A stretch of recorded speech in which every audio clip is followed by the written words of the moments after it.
My 32F husband's niece 22F wants to stay with us but doesn't want to do chores. How to proceed? My husband's is working abroad and his niece 25 university student, let's call her Jane, is helping us out at home. She's specifically watching the younger kids for 1.5 hours on weekdays until I return from work, and in that time also makes dinner for us. Then she will do dishes and clean up the kitchen a bit while I'm getting the kids ready for bed and to sleep. She also babysits one evening a week and handles kids during school holidays if there is no camp, with only occasional help from our oldest 18 and in case they are sick and cannot go to school while I'm working. Additionally, she hangs up laundry if I throw in a load in the morning and may do some little tidying up during the day if she feels like it. In return, she can stay and eat with us for free, has her own room, and we also pay her enough to cover her tuition, pocket money, transport, and some extra. Recently, she was doing an internship and brought her sister, 22, university student, let's call her Annette, to stay with us and help her out for the duration of the internship. I was okay with that since I don't want to overload Jane and want her to be successful in her studies, of course. Now the internship is done though, and Annette is still here. Upon asking, she said she wants to stay longer because it's convenient and cheaper for her to stay with us. I'm again okay with that since Jane has agreed they will have to share a room when our oldest comes home for holidays. But I asked her to start doing chores if she's to stay with us. Specifically, I proposed folding kids' laundry, getting kids ready for school once a week so that I can go for jogging or sleep in a little, and clean the bathroom at least once a week. Annette isn't okay with that. She says she's already helping her sister and says if I want her to work for real, I should pay her as well. I cannot afford to pay another person. Now I can afford to feed her, of course, but I'd like to also get something out of it. I feel like it's a totally reasonable amount of chores to do for basically free room and board, and whether she's helping her sister or not is not really my problem. I am contemplating to give her a little pocket money, but I'm kinda ready to kick her out if she won't do chores. My husband just says not to kick her out and to just be tougher on the girls since they are still kids, but he doesn't want to involve himself. Basically, he's asking me to treat them like they are our children. I'd say she's not a kid, she's an adult. I cannot force her to do chores if she doesn't want to, and I would feel ridiculous taking away the Wi-Fi if chores aren't done, or something like I might do for our 18-year-old, or to offer rewards if they do their chores like I do with our 6 and 9 years old. I'd say staying with us for free is the reward and she can take it or leave it. But am I completely off base here? Edit. Wow, the post really blew up. I won't be able to answer most of the comments. You gave me a lot to think about, and I've decided to have another chat with both the girls this weekend before dishing out any ultimatums. I'll offer different chores to Annette and also reinforce with Jane that she'll need to handle her responsibilities, at least mostly, by herself since Annette will have her own chores. It may be an opportunity to redistribute the housework between the three of us, and hopefully Jane may be more open to this if she has more of a say in what she will be doing. I'm still hoping to get out of this discussion with a tiny little bit of free time for myself as well.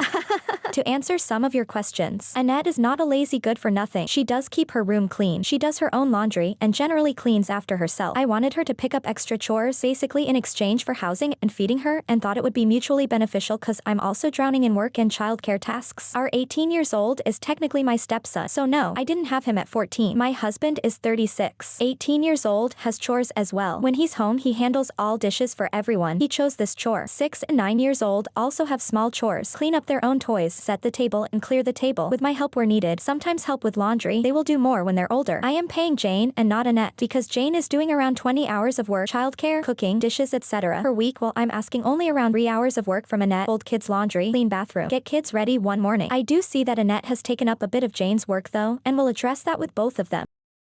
I, F25, can't afford my boyfriend, M30. This is taking a toll on my finances. How do I bring it up without seeming greedy? Well, as I explained in the title, I'm F25, having this issue with my boyfriend, M30, whom I've been dating for a year. Overall, we've had a pretty good relationship and I'm happy. When we started dating, I discovered he was very frugal, which was great because so am I. However, as the year has gone by, I've started noticing that his concept of frugal is very different to mine, and it's reached a point where it's putting a strain on my finances since I'm kind of supporting both of us. Here are a few examples. Unless I suggest otherwise and plan dates, we never go out. If we do go out, he'll only go if I pay for whatever activity I've planned. He's good with not going out on dates and just staying home, which I like, but it gets boring after a while. He doesn't do grocery shopping and doesn't like cooking. He only gets takeout, or once in a while he gets a meal delivery service. A lot of times when I go over to his place and I get hungry, I'm either stuck eating junk food snacks. I prefer to starve than eating processed trash, or I have to go grocery shopping and pay it out of my own pocket, and then cook for both of us. He eats a lot, and whenever he comes to my place he likes me to cook extra so he can have leftovers to take home. I'm okay with this, however, my grocery bill is going up and I'm having to cut corners in other areas of my life. For example, I've stopped driving to work and now I walk 1 hour both ways to save on gas to offset the extra grocery costs. I'm going on a trip next week, I asked him if he'd like to come too, and he agreed after I sent him a spreadsheet with all the costs, flight, expenses, etc., and he agreed to it. I bought the plane tickets and booked the hotel a few weeks ago, and he doesn't seem to have any intention to pay his share of the expenses. Like, it's okay. It's taking a dent on my savings, but I can afford this without going into debt. I'd just appreciate a lot if he told me beforehand he was up for going to the trip only if I paid for it. For reference, it's not like my boyfriend is a broke student or trying to save money because of debt. He makes more than twice as much money as I make, has no debt, no weird addictions, and his net worth is well over $1 million asterisk. I have no interest in him paying for things or treating me like a sugar baby, asterisk. I'd just like him to pay his share of joint expenses and dates, but I don't want to start this conversation and have him believe I'm just with him for his money. He's brought up his concerns about money and how he never discloses how much he makes, etc., because he doesn't want women to be after his money, and he doesn't like to spend it because he has a weird OCD about seeing his bank account go up and only up, but this is coming at the expense of mine going down, so, yeah. I don't know what to do.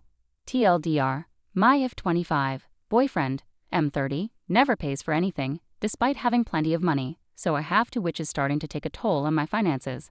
I'm no longer sure if I can afford to have a boyfriend. Slight chance my 39M pregnant wife 38F had an affair. Should I ask for a paternity test or wait? My wife 38F and I 39M have been together for 12 years. I don't know how to describe it other than calling it the perfect relationship. I think in 12 years we've only ever gotten to the point of really raising our voices at one another maybe 2 or 3 times. We do everything together but always have never had issues allowing each other to lead our own lives and follow our own interests. We bought a house where we wanted. We both have good high-paying jobs that have great work-life balance. Basically, it's been everything short of perfect. We've been trying for 2 years to get pregnant, and it hadn't been happening. We were just about to start the fertility stuff when I came home from a work trip, and guess what? She's pregnant. I had this weird instant thought of, wait, I thought we didn't try during the week last month because of the fertility testing, but I couldn't remember exactly because, to be honest, we were busy at it, so I just assumed I misremembered. Over the last 4 to 5 years, my wife has gotten very friendly with a guy she works with. Let's call him Matt. Matt is slightly younger, I think 34M or so. I know him, he's married, I know his wife. They've worked together for I think 7 years or so. He's always been around him and I have been friendly. Have I ever thought something was happening? No, but I've always thought, you'd be a fool to not think there's even a 1% chance your spouse would go outside the relationship. Maybe I'm naive, but I've always seen it as a safeguard to not take my wife or any other partner in the past for granted.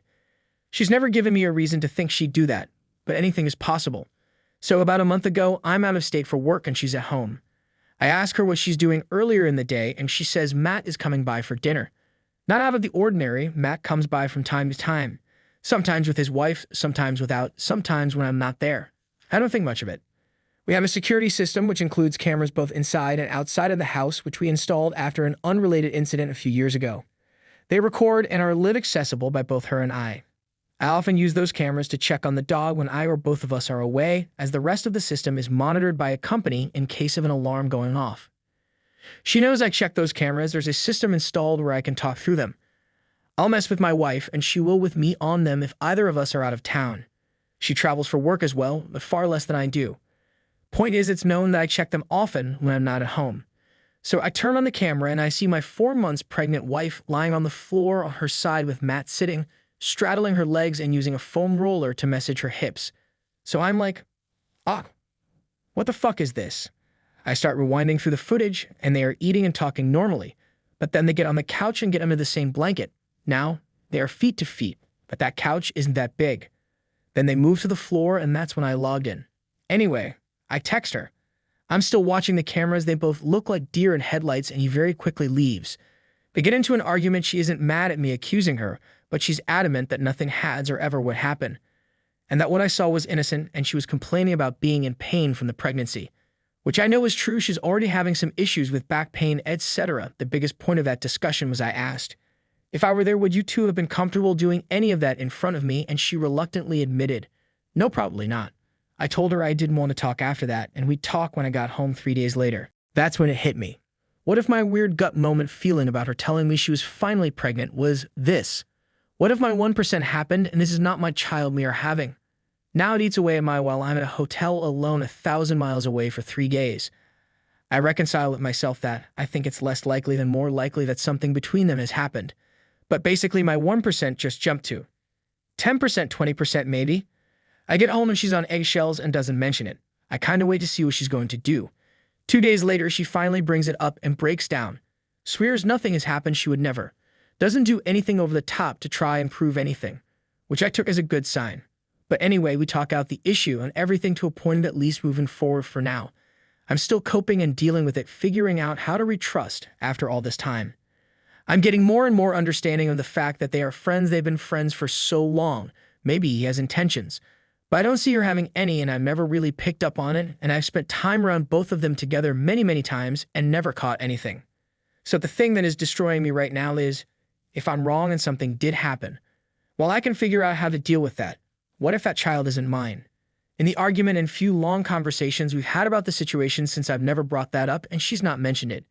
Mostly because I don't want to make the situation worse and crush her if in fact she's telling the truth, which I mostly believe. The only thing I can think to do at this point is to wait until the baby is born and immediately order a paternity test in secret. Should I do that? Should I tell her and have it dealt with now? If you're a woman in her shoes and you're telling the truth, would that destroy you or your view of me? If you're lying, what would you do if I asked? I don't want to ask a super vague question, but what do I do? TLDR. Very small chance my wife of 12 years had an affair and she's 4 months pregnant and I can't bring myself to ask for a paternity test for fear of crushing her if nothing actually happened. But I am planning on doing it in secret when the baby comes. What do I do? Update. So many comments. Thank you everyone, more than I can address directly, but I'm going to keep reading a few things. 1, stop dumbing me about this, thanks. 2, some have made some good points about addressing it now rather than later, and that's something that I'm considering more than I was before, thank you. 3 to those focus only on my relationship. I get it, but that's not what I'm focused on. We've been talking about it a lot. My wife and I are pretty open people with each other. I'm not saying I'm convinced nothing happened, but I'm more focused on paternity right now. 4, if I need to track Spy on Life 360, my wife, then this relationship is over already. That's not the relationship we have and not one that I ever want, and in my opinion, not one anyone should ever have. We are working on rebuilding trust. As I said in this long-winded post, my default of 1% possibility went up to 10% or so. Trust me, I'm taking my relationship seriously, but to those I've said this to already. If the kid isn't mine, then there's no longer any conversation to have. 5, I've already had this discussion with my lawyer. I don't live in a state where the birth certificate stuff will be an issue. If I have paperwork that this child isn't mine, then divorce isn't going to be much of an issue. Both of us are in an independent financial situation where it won't matter much regardless. I'll keep up with this post as long as I can and post an update when and if anything gets resolved.